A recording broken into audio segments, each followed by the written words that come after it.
bircə körpəm olacaqdı. Sən nə etdin zalim dünya? Qoymadın ki o böyüsün, bu dünyanı gəlib görsün, atasının, anasının onu görəcək yüzü gülsün. Zalim dünya, sən nə etdin? Nə idi günahı onun? Yaşamaq istəyirdi o da, sən saxladın yarı yolda. Bilə-bilə o körpənin uf demədən canın aldın. Bu ananı çox ağrıtdın. Sən vəfasız bir dünyasan.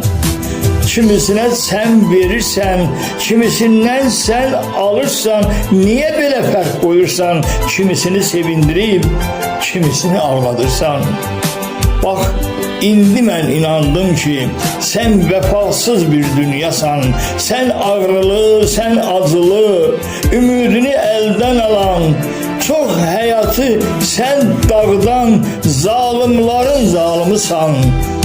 Sən vəfasız bir dünyasan.